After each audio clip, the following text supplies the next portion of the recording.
I never thought a simple yawn could destroy my composure. There she was, sprawled across the couch like she owned the space, hair in a tangled mess and cheeks flushed from exhaustion, and for some reason my entire chest tightened. I laughed at myself because it was ridiculous. Why was I suddenly nervous around someone I had known for months? Mara had always been the kind of person who made life feel cinematic.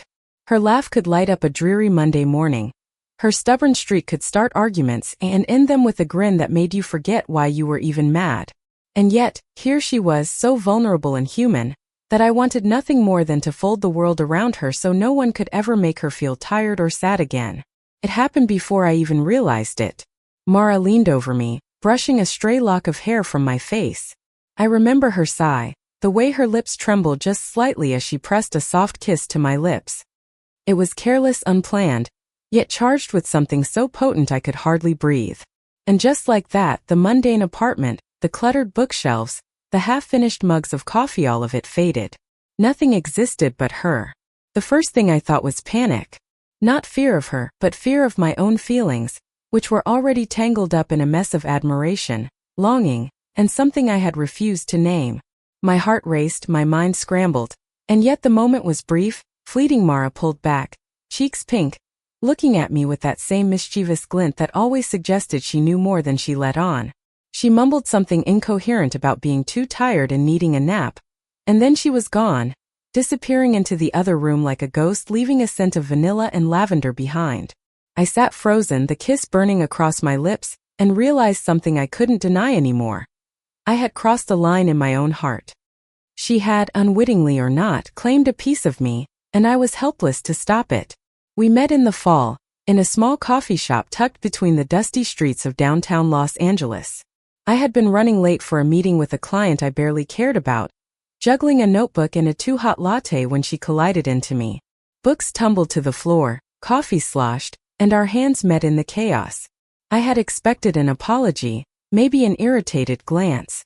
Instead, I got a smile that made me forget what a spreadsheet even looked like.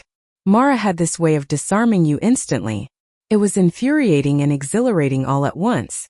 Over time, we became inseparable in ways I didn't anticipate.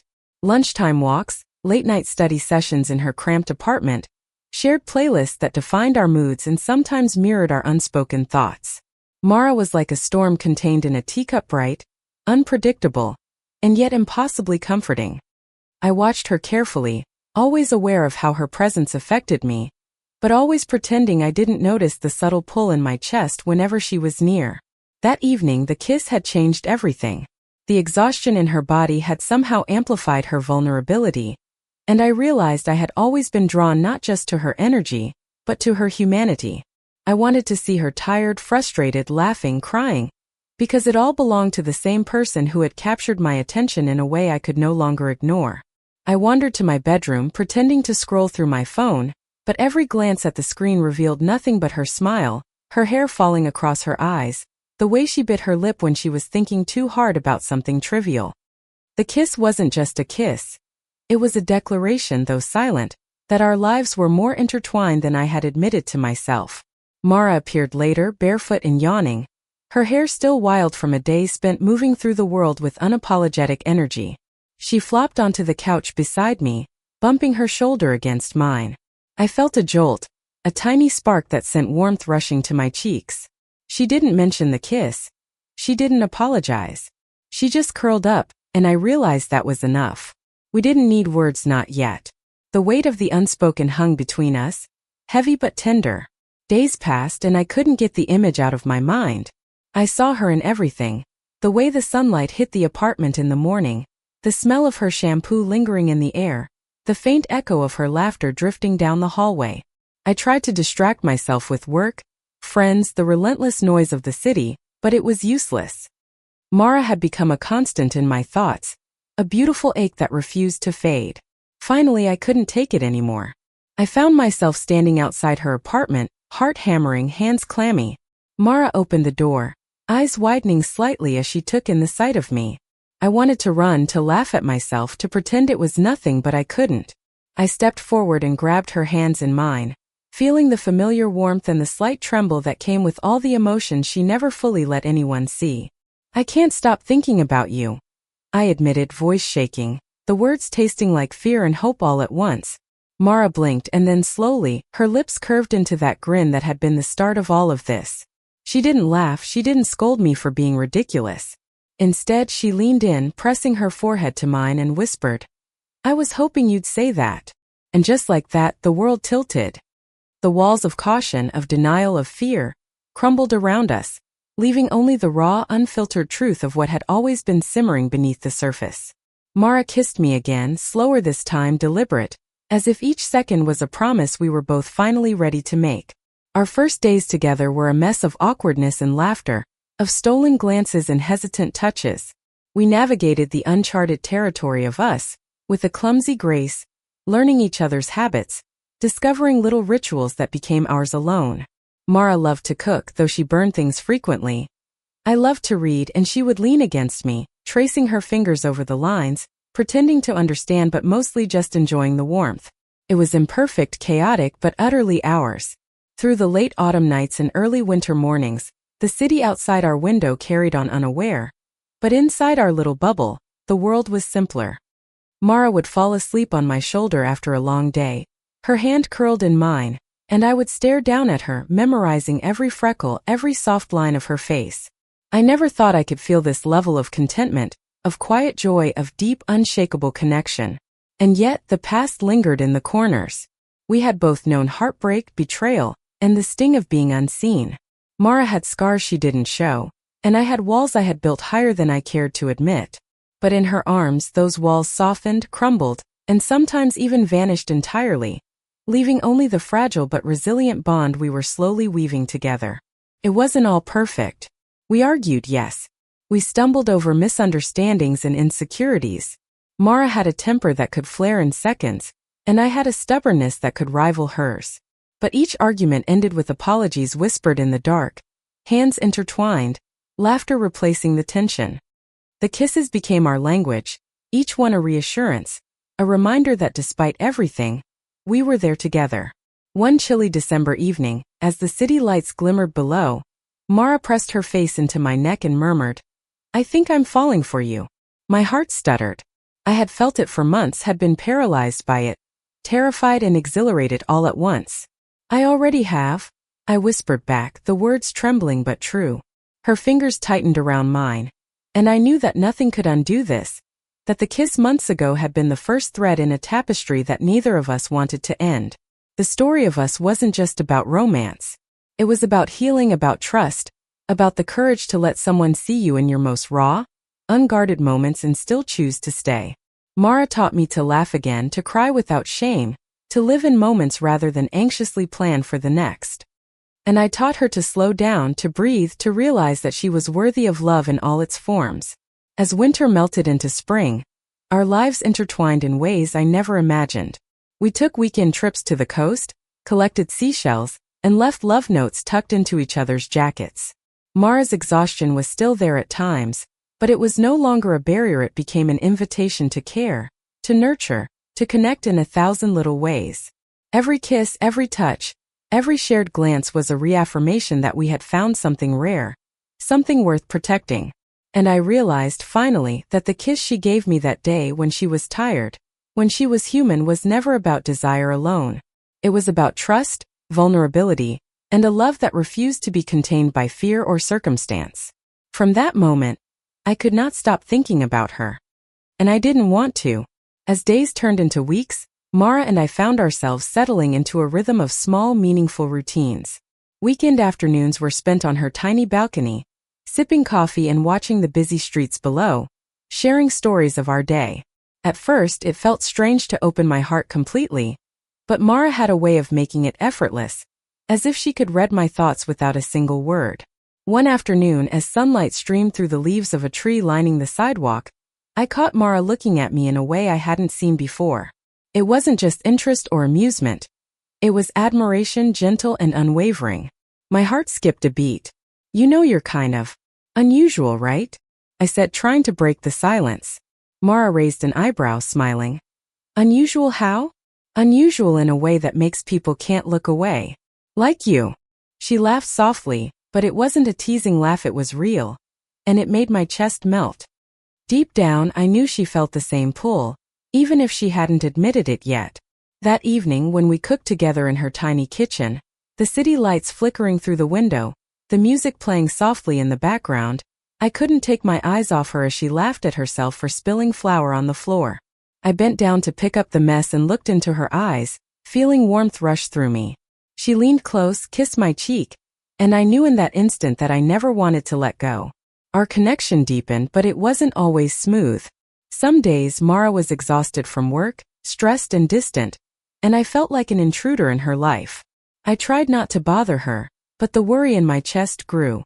One evening, bringing her dinner unexpectedly, I caught her with a sad, tired look. "You don't need to be here all the time, you know." I stayed quiet for a moment, then said, "I know, but I can't stop thinking about you.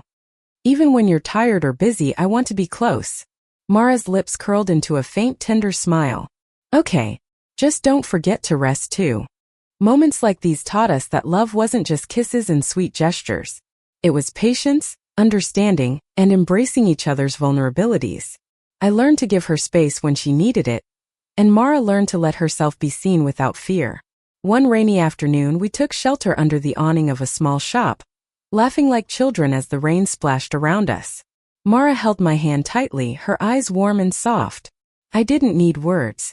The simple act of holding her hand said it all. Mara taught me that love could be freeing. She never tried to control me or impose expectations. "Love isn't about control," she said, eyes bright as if she had discovered a universal truth. "Love is when you want to be with someone, not because you have to." We explored the city together, mornings walking along brick-lined streets, afternoons in quiet cafes reading, evenings curled up watching movies. Every day was a new page in our story, and I felt a happiness I had never known before. But challenges eventually arrived. Mara was offered a major job opportunity in New York, a dream she had chased for years. My chest tightened with pride and fear. The day she told me, I tried to stay calm. "Mara, I know this is amazing for you. You have to go." Her eyes filled with tears. "But I don't want to leave you." I held her hands, my heart aching. "I don't want to lose you either. But I'll wait. I just need you to come back to me." We kissed for the last time before she left, a long warm kiss that held all our promises. I watched as she disappeared into the terminal, and I realized that love sometimes required enduring distance and uncertainty. Weeks passed and we kept in touch through video calls and messages. The longing was intense, but it taught us patience and trust. Each call became a small joy, each goodbye a quiet ache we learned to bear. Eventually, I couldn't resist any longer. I surprised her in New York, and when she opened the door, her eyes widened in disbelief, tears brimming. She threw herself into my arms, and I knew nothing could undo what we had. We spent the day walking through Central Park, sharing sandwiches in a tiny cafe, laughing about the weeks apart. I felt the depth of our love, understanding that challenges didn't break us, they made us stronger. Returning to Los Angeles together, our reunion felt like coming home. Love had matured. Mara was still playful and radiant, but now with the understanding that love also meant care, patience, and presence. One sunny afternoon, we sat on the beach, quietly watching the sunset. Mara rested her head on my shoulder, our hearts beating together. No words were necessary. Every glance, every touch, every shared moment reaffirmed the bond we had formed. Life would continue with its ups and downs, yet with Mara by my side, even challenges seemed lighter. We learned to love fully, not perfectly, but wholeheartedly, embracing both joy and imperfection. Time passed and Mara and I continued to intertwine our lives. We created small traditions: morning coffee, evening movie marathons, playful arguments followed by laughter in the kitchen. Each day affirmed that our love had grown stronger, more enduring. One afternoon, I arranged a small picnic in a nearby park. Mara's eyes lit up in surprise as she saw the blanket spread on the grass and the basket of food. "You really do these romantic things all the time?" she asked, laughing. I smiled, pulling her down beside me. "Because you're worth all the romance in the world." We sat there, nibbling pastries, watching passers-by, but the rest of the world seemed to disappear. Only we existed in that moment, and I realized every difficulty, every trial had been worth it to reach this serenity. Mara leaned into my shoulder, and I could feel her heartbeat echoing mine. She didn't speak, but her trust and affection were unmistakable. I realized something I had known for months. Our love wasn't fleeting infatuation, it was profound, unwavering, and ready to endure whatever came next. We began planning a shared future, not grand or extravagant, but meaningful. Traveling together, finding a small home to build our life in, and most importantly, growing and learning to love each other every day. One evening, returning home from a short weekend trip, Mara suddenly stopped in the living room, turning to me with eyes shining. "I've wanted to say this for a long time."